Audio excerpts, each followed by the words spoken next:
The Interspecies University of Xenobiology was the most prestigious educational institution in the galaxy. Today, a new class of students filed into the lecture hall for their first Comparative Planetary Adaptation Studies session. The room buzzed with soft clicks, whistles, and telepathic murmurs as the diverse group settled into specially designed seats. In the front row sat three Florians, plant-based beings with petal-like appendages that swayed gently as they breathed the carefully filtered air. Their home planets were known for gentle breezes and constant sunlight. Behind them, a cluster of crystalline Zentari glimmered under the soft lights. Their bodies, formed from living crystal, were so delicate that even the standard gravity settings had been reduced in their seating section. "This is absurd," whispered Zarthul, the most brilliant of the Zentari students. "Why must we study primitive species from hostile worlds? What could we possibly learn from them?" His classmate, a blue-tinged crystal being named Vexra, vibrated in agreement. "My parents nearly prevented me from taking this course. They feared the disturbing imagery might cause fracture lines in my tertiary thinking crystals." At the back of the room, a group of myriad students hovered slightly above their chairs. Their cloud-like bodies pulsed with soft light as they communicated telepathically. Having evolved without physical pain receptors, the myriad were known to faint at the mere description of bodily harm. The room fell silent as Professor Zix-Trill floated into the lecture hall. The professor, a mass of intelligent purple tentacles supported by a hovering platform, extended several appendages to activate the room's holographic system. "Welcome, students, to Comparative Planetary Adaptation Studies," Professor Zix-Trill announced, voice translator converting their bubbling speech into standard galactic. "This term, we have a unique opportunity. The Galactic Council has recently welcomed representatives from several Deathworld species." A ripple of excitement and fear moved through the room. Deathworld was not just a scientific classification, it was a term that inspired horror entertainment and nightmarish stories throughout civilized space. "Surely the stories are exaggerated for entertainment," a Florian student named Petalsun said, their voice like rustling leaves. "No sentient species could evolve on a Class 8 or higher planet." Professor Zix-Trill extended a tentacle toward the door. "I'll let our guest lecturer address that misconception. Please welcome Instructor Alan Shepard, representative of the planet Earth, classified as a Class 12 Deathworld." The students turned expectantly toward the entrance. Many had never seen a Deathworlder in person. They anticipated a massive armored beast or perhaps a heavily shielded environmental suit. Instead, a small, unassuming bipedal creature walked into the room. Alan Shepard stood just under 6 feet tall, with light brown skin and short black hair. He wore simple clothing, what the humans called slacks and a button-up shirt, with no visible protective gear or weapons. A disappointed murmur spread through the class. "This can't be right," Zarthul said loudly. "Where is the environmental suit? How is it surviving our atmosphere?" Alan smiled, showing flat, blunt teeth that nonetheless sent a shiver through the Florian students. "No suit needed. I breathe oxygen just like many of you, though I can handle a wider range of atmospheric compositions." Professor Zix-Trill waved, a tentacle for quiet. "Instructor Shepard will lead a series of lectures on human survival capabilities and experiences. Earth is perhaps the most extreme death world with sentient life that we've discovered." Alan stepped forward and touched a small device on his wrist. The room darkened as the holographic system activated, projecting a slowly rotating image of Earth. "This is my home," Alan said simply. "A planet with crushing gravity, extreme temperature variations from 50 to plus 150 degrees Celsius, widespread tectonic activity, violent weather systems, and thousands of predatory species." Several myriad students immediately lost consciousness, their cloud bodies darkening in distress. "And we don't just survive there," Alan continued as medical drones rushed to assist the fainted students. "We thrive. We build civilizations. We create art and music and science, and sometimes," his voice softened, "we even miss it when we're away." Zarthul's crystalline body vibrated with skepticism. "Impossible. No offense intended, instructor, but I believe you are exaggerating for effect." Alan's smile widened.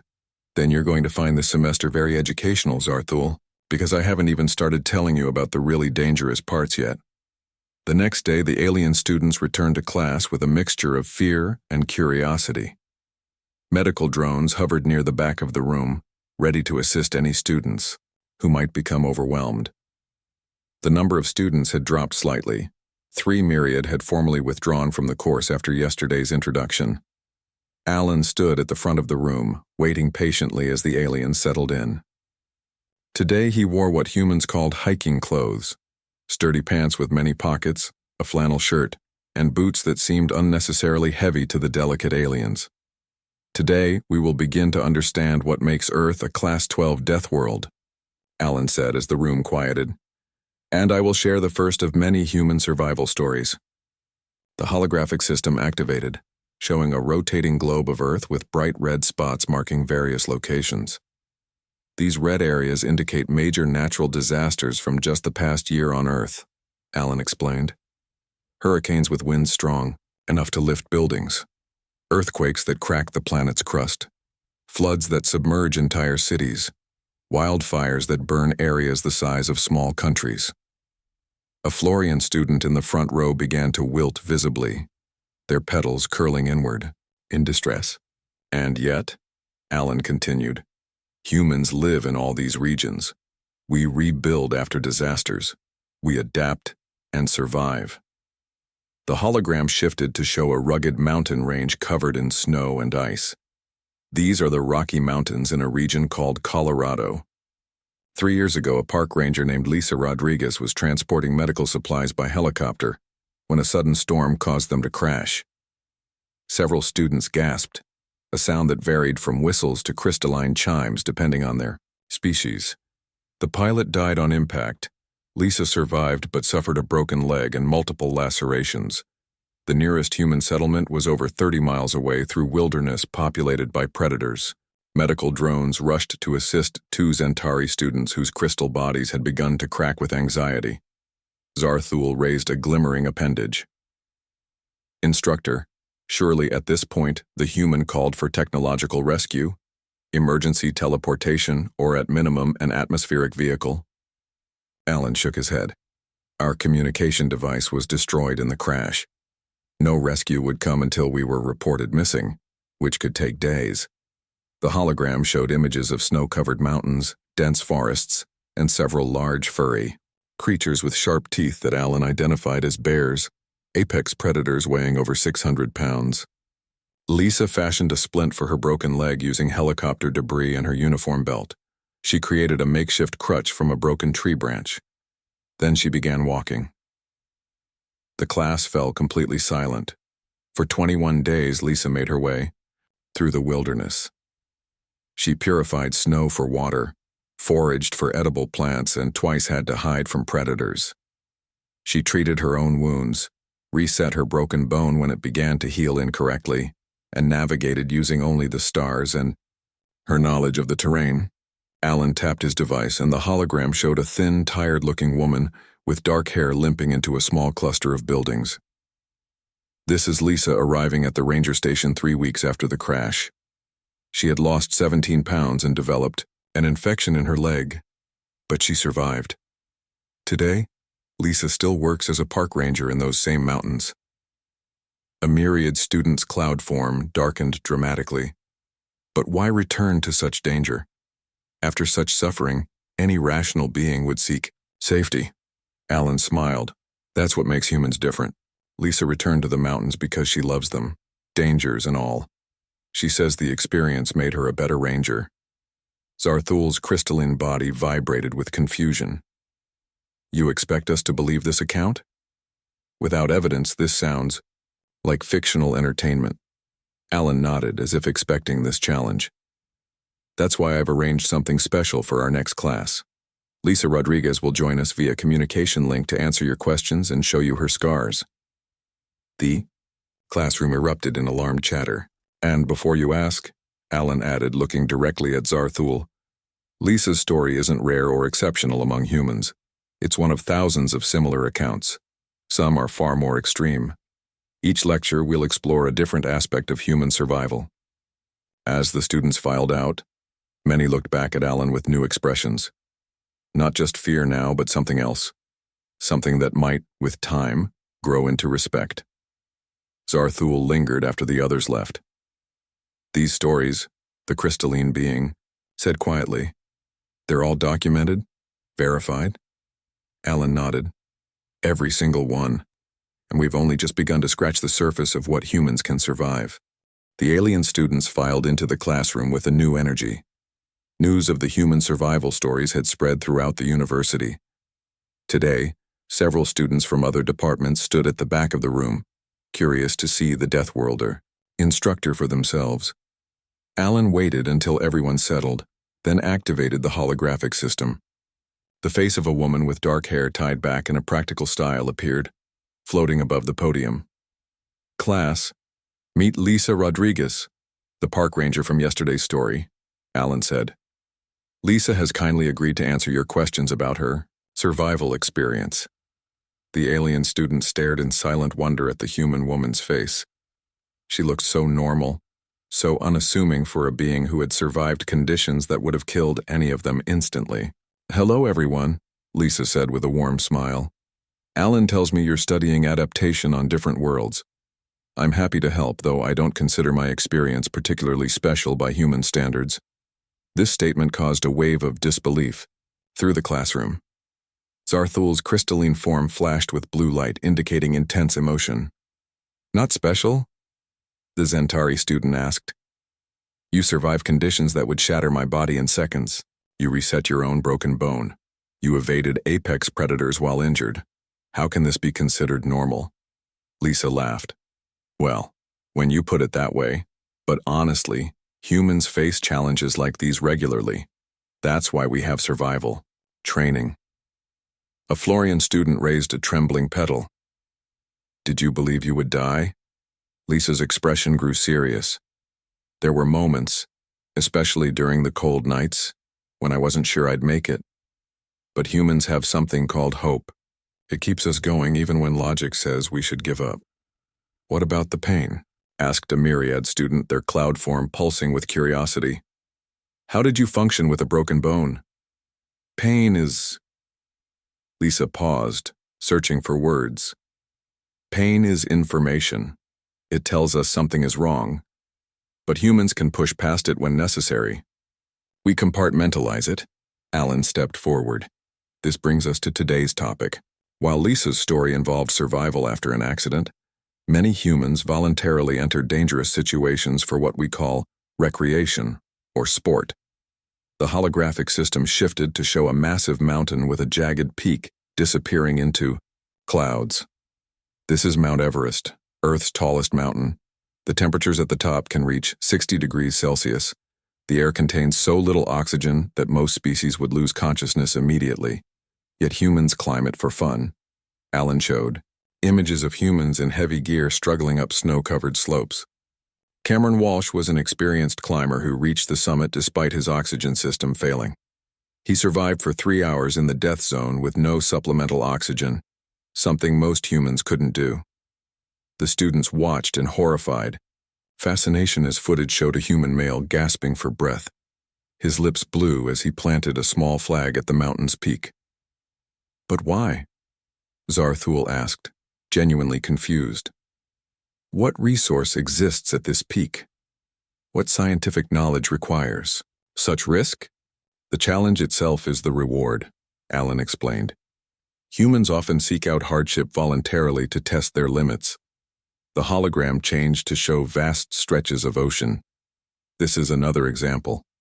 Olivia Bennett sailed alone around the entire planet in a small boat. She faced storms that generated waves taller than this building.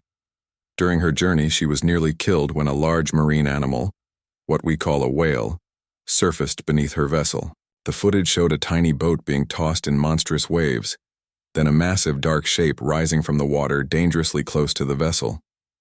Olivia repaired her damaged boat while still at sea and continued her journey. She spent 8 months alone on the ocean and called it the best experience of my life. The Florian students were now fully wilted in their seats, overwhelmed by the concept. You must possess supernatural powers, Zarthul insisted, or technological enhancements. Hidden within your bodies, Alan smiled. No, we're just humans, adapted to a world that tries to kill us daily. In fact, he paused, looking around the room. Would you like to see what an unenhanced human body can do? I've reserved the university gymnasium for a practical demonstration. Next class. The students looked at each other with a mixture of fear and irresistible curiosity. One by one, they indicated their agreement. Excellent, Alan said. Wear whatever passes for exercise clothing in your species. Things might get a little shocking. The university gymnasium had been modified for the day's demonstration. The alien students gathered nervously around a central area marked with lines and measurements. Medical drones hovered in greater numbers than usual, and even Professor Zix Trill had decided to attend.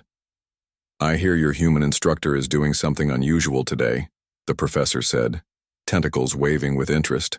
Alan entered wearing what humans called workout clothes, short pants and a simple shirt that exposed his arms and legs. Several Florian students backed away, disturbed by the sight of so much human skin. Today we'll explore human physical capabilities, Alan said. No technology, no enhancements, just the natural human body adapted to Earth's conditions. He walked to a metal bar suspended between two posts. This is called a pull-up bar. It's a basic human exercise equipment. Alan reached up, gripped the bar, and pulled his entire body upward until his chin cleared the bar. Then he lowered himself and repeated the movement 15 times in quick succession. Zarthul's crystalline body flashed with alarm. You're lifting your entire mass repeatedly against gravity, with just those small upper limbs? Standard human strength, Alan confirmed, dropping back to the ground. Earth's gravity is stronger than here, so this actually feels easy to me. Next, Alan dropped to the floor and began doing what he called push-ups, moving his entire body up and down by pressing against the ground with his arms. 50 repetitions is average for a fit human, he explained between controlled breaths. A myriad student floated closer. Your muscle density must be incredible. Our scientists calculated that human tissue is nearly 10 times denser than most sentient species. Alan stood and moved to an open area. Now for something more dynamic. Without warning, he broke into a run, moving faster than most of the aliens could track. At the end of his sprint, he leaped into the air, reaching a height that made the Zentari students vibrate with shock. On Earth, human children can run almost as soon as they learn to walk, Alan explained. Our bodies are built for movement and endurance. He activated a small projector that displayed images of human children playing. The aliens watched in horror as small humans fell down, scraped their skin, bled, cried briefly, then continued playing.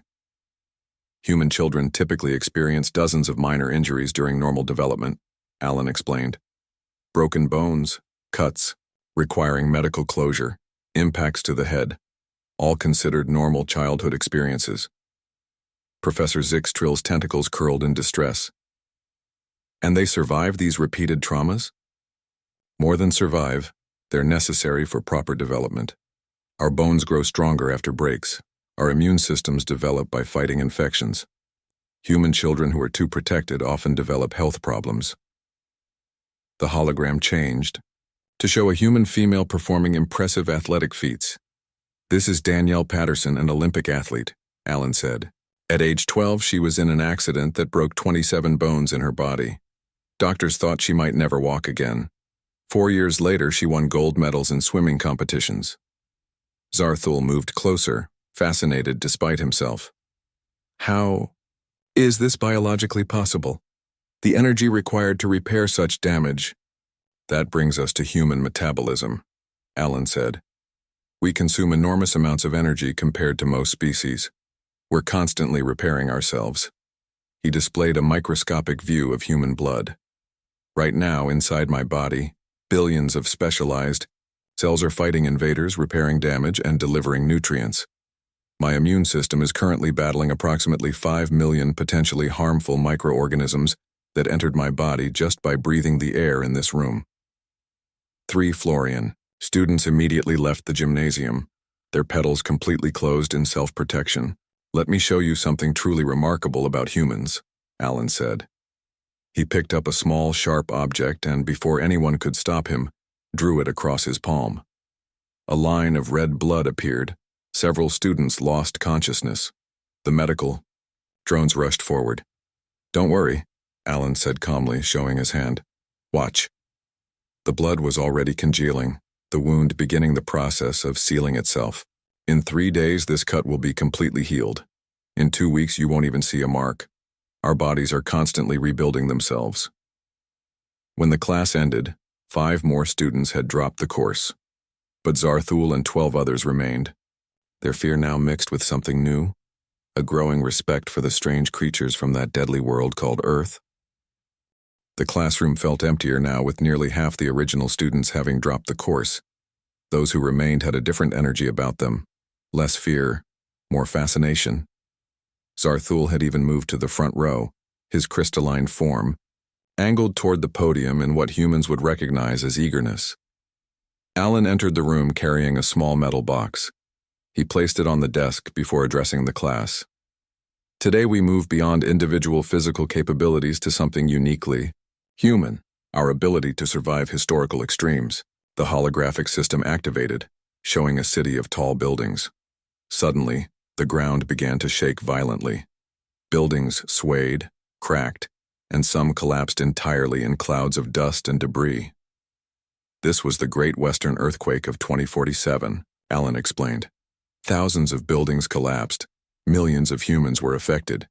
The alien students watched in silent horror as the footage showed destroyed homes, crushed vehicles, and piles of broken concrete and twisted metal. Nathan Hoffman was a medical doctor working in a hospital when the earthquake hit, Alan continued. The building collapsed with him inside. He was trapped beneath 3 tons of concrete and metal for 72 hours. Alan opened the metal box and removed a small piece of concrete. "This is a fragment from the rubble that trapped Dr. Hoffman." The temperature under the debris reached over 40 degrees Celsius.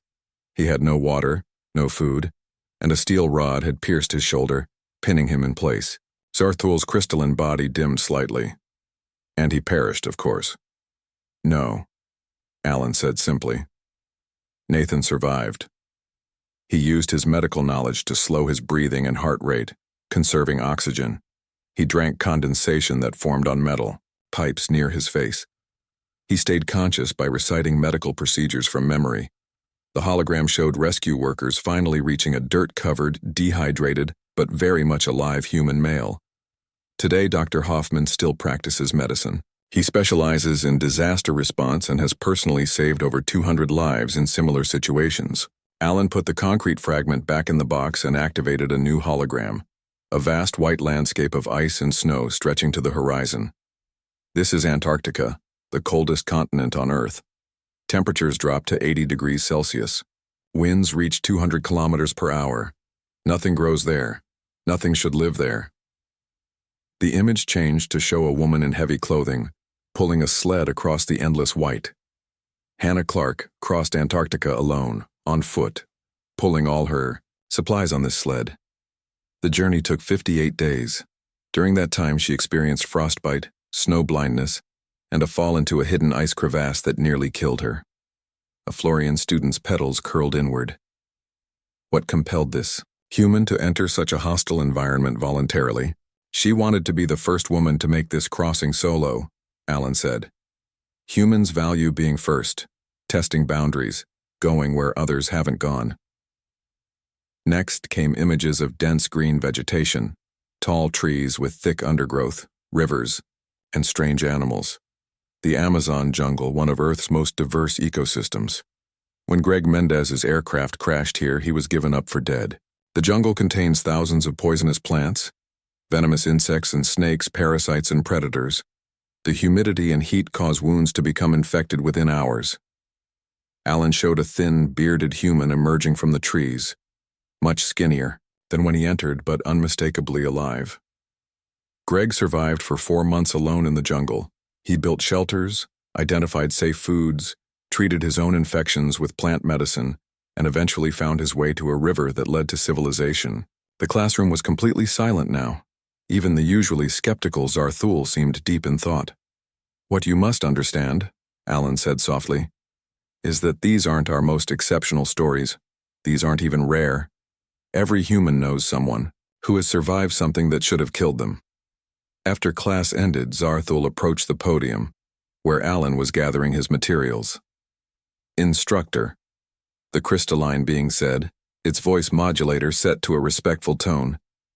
I wish to understand more about this human adaptability. Would you permit additional questions outside of class time?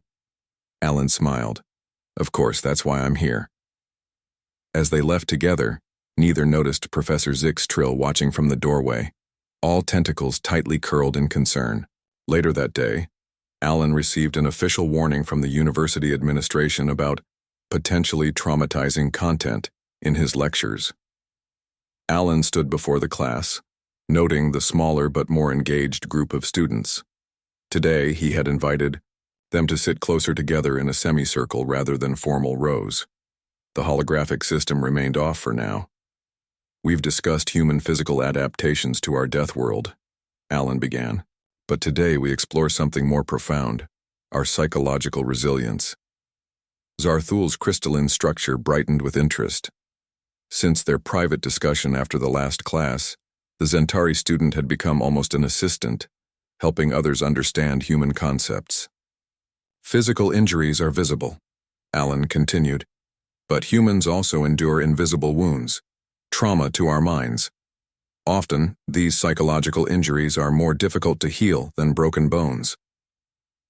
A myriad student pulsed gently.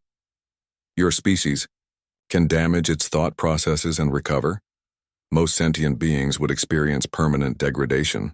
Not only can we recover, Alan said, but humans often develop something we call post-traumatic growth, becoming stronger because of trauma, not despite it.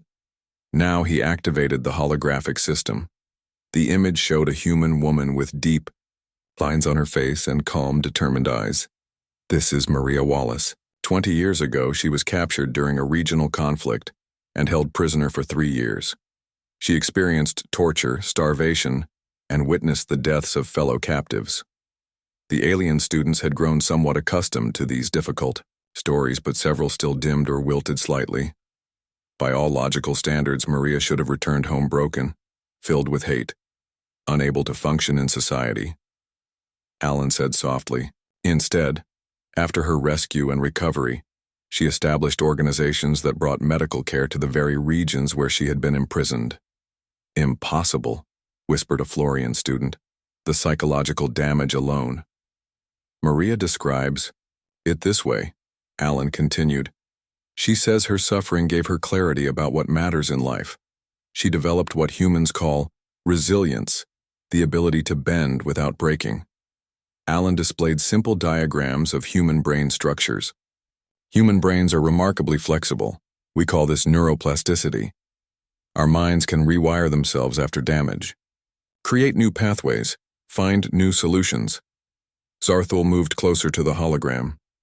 Is this why humans continue to inhabit disaster zones? Your species develops this resilience through regular exposure to danger?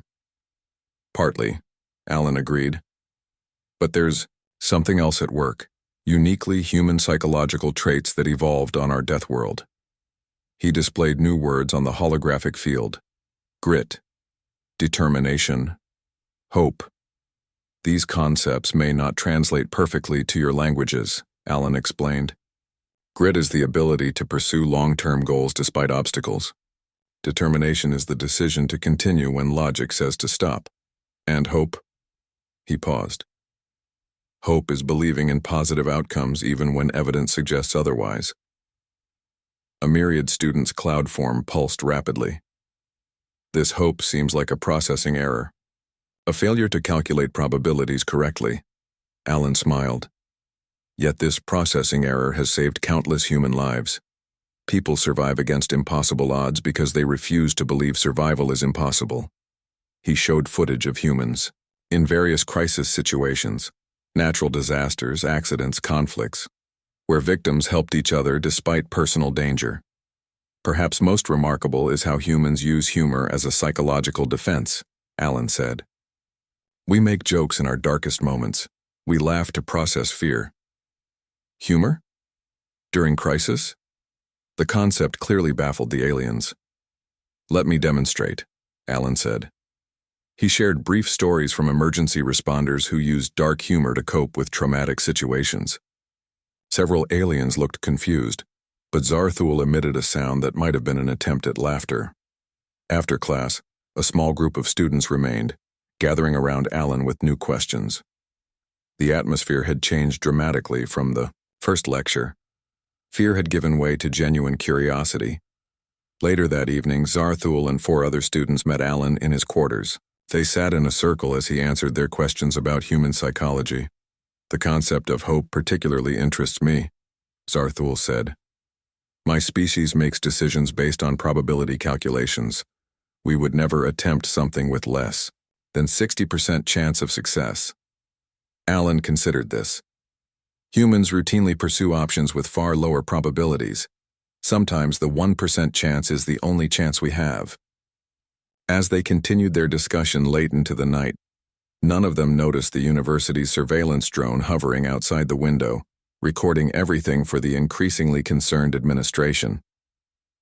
The attendance at Alan's lectures had stabilized. The remaining students now displayed something close to eagerness as they arrived. They no longer flinched when he showed images of Earth or described human activities. Today, Zarthul had brought 2 new Zentari students who had heard about the fascinating Deathworld lectures. Alan stood at the front of the room, his expression more serious than usual. So far, we've focused on individual human survival, he began. Today we'll examine something perhaps even more remarkable, how human communities respond collectively to disaster. The holographic system activated to show a city partially submerged in water. Buildings poked above the surface like islands. People moved between them in small boats. This was the Great Gulf Flooding of 2051, Alan explained. Rising waters covered an entire region in less than 12 hours. Millions of humans were affected. The aliens watched as the hologram showed groups of humans moving toward the disaster, rather than away from it. These are emergency responders, Alan said. When disaster strikes, specially trained humans deliberately enter the most dangerous areas to rescue others. The footage changed to show humans in bright-colored uniforms rushing into burning buildings, diving into raging waters, and entering collapsed structures. Our species has formalized this behavior, Alan continued. We call them firefighters, paramedics, search and rescue teams. They knowingly risk death to save others, often strangers they've never met. A Florian student raised a trembling petal. Is this behavior required by your government? Are they forced to perform these dangerous acts? Alan shook his head. Most are volunteers. They choose this work knowing the risks. He showed footage of a muscular human male in a yellow uniform carrying not 1 but 5 small children from a flooding building. The man's leg was clearly injured, blood mixing with the water around him. This is Ryan Collins, a firefighter who saved 15 people during the flooding. Here he's carrying these children despite having a metal rod impaled through his calf muscle. Zarthul's crystalline form pulsed with confusion. His actions defy logical self-preservation. Even with your physical resilience, this behavior threatens his survival. And yet it defines us, Alan said quietly. Humans don't just survive.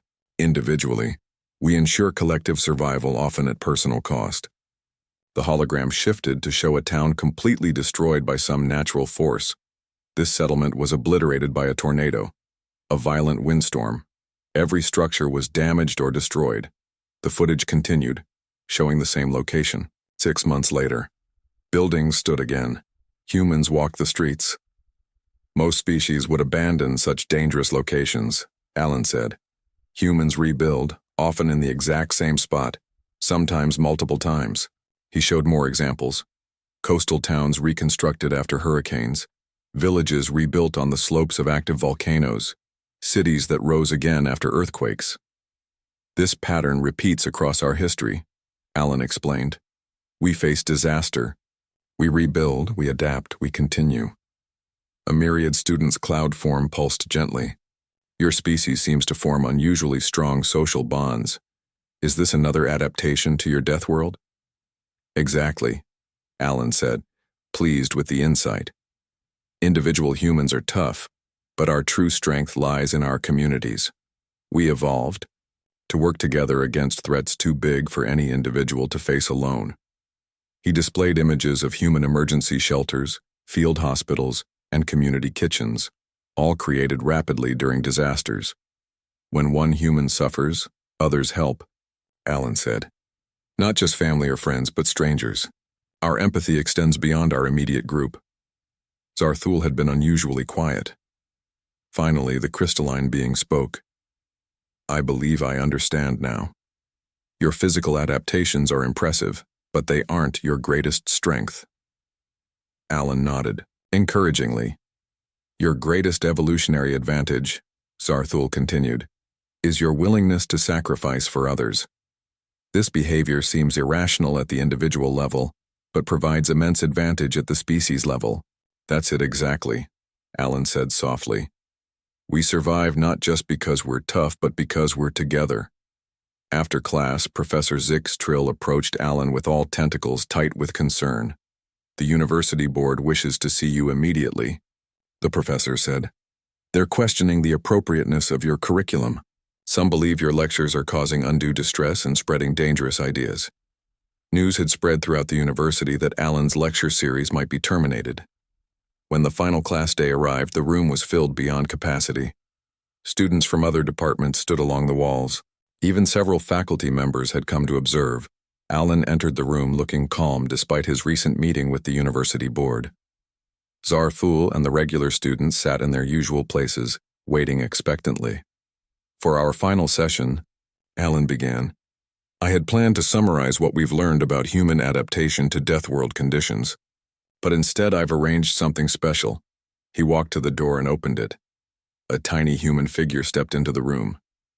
This is my daughter, Sophie, Alan said softly. She's 7 years old. The room fell completely silent. The alien students stared in a mixture of fear and fascination at the small human child. Sophie had her father's brown skin but with curly black hair, pulled into 2 puffs on either side of her head. She wore colorful clothing and carried a small backpack with cartoon characters on it. Hello, Sophie said, waving cheerfully at the strange creatures before her. Dad says you're learning about humans. That's me. I'm a human kid. Several aliens backed away slightly. After weeks of hearing about human resilience and survival abilities, they viewed even this small human as potentially dangerous. Sophie, Alan said, would you like to tell the class about what happened to you last month? The little girl nodded, eagerly, and held up her left arm, which bore a faint line on the skin. I broke my arm, she announced proudly. I was climbing the big oak tree in our yard and I went too high and the branch broke and I fell all the way down. A Florian student's petals closed tight in distress. The myriad students pulsed rapidly, communicating silent alarm to each other. It hurt a lot, Sophie continued matter-of-factly. But Dad took me to the doctor and they took pictures of the bones inside my arm. Then they put on a cast. It was bright green and all my friends signed it. She looked around the room at the stunned alien faces. Do you want to see my pictures? Before anyone could respond, Sophie pulled a small device from her backpack and projected an image onto the wall, her small arm encased in a bright green covering covered with colorful signatures and drawings. The cast came off last week, she explained. Now my arm is all better. I can climb again, but Dad says not so high this time.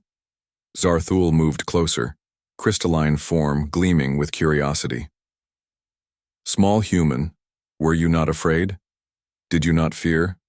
Permanent damage? Sophie looked at the shimmering alien with wide eyes. I was scared when it happened. I cried a lot. But the doctor said kids' bones heal super fast. And I got ice cream after. The simplicity of her response, the matter-of-fact acceptance of injury and recovery, affected the aliens more deeply than any of Alan's lectures. You all see Sophie as a curiosity, Alan said gently. But on Earth, she's just a normal child. Every human you meet was once a child who fell, got hurt, healed, and learned from it. It's how we grow. After the class ended, Zarthul approached Alan with unusual hesitation. Instructor, I have submitted a formal proposal to the university board, Several of us wished to establish a cultural exchange program to visit Earth under protected conditions. Alan looked surprised. That's unprecedented. Did they approve it? Reluctantly, yes. They recognized the academic value despite their concerns. 2 weeks later, Alan stood with Sophie at the Earth Diplomatic Center, welcoming the first group of alien exchange students. They wore specialized protective suits designed to shield them from Earth's harsher conditions. Zarthul emerged from the transport vessel, crystalline form vibrating with nervous energy. The other aliens followed, moving with careful steps in the higher gravity. Suddenly the sky darkened. Water began to fall from above. "Rain!" Sophie exclaimed happily, tilting her face upward. The aliens huddled together in alarm as the water droplets hit their protective shields. Sophie looked at their fear and did something surprising. She walked over to Zarthul and held out her small hand. "It's okay," she said. "It's just water. It helps things grow." After a moment's hesitation, Zarthul extended a crystalline appendage. Sophie gently led the nervous alien out into the rain, teaching this advanced being something new about courage and adaptation. Alan watched with a smile.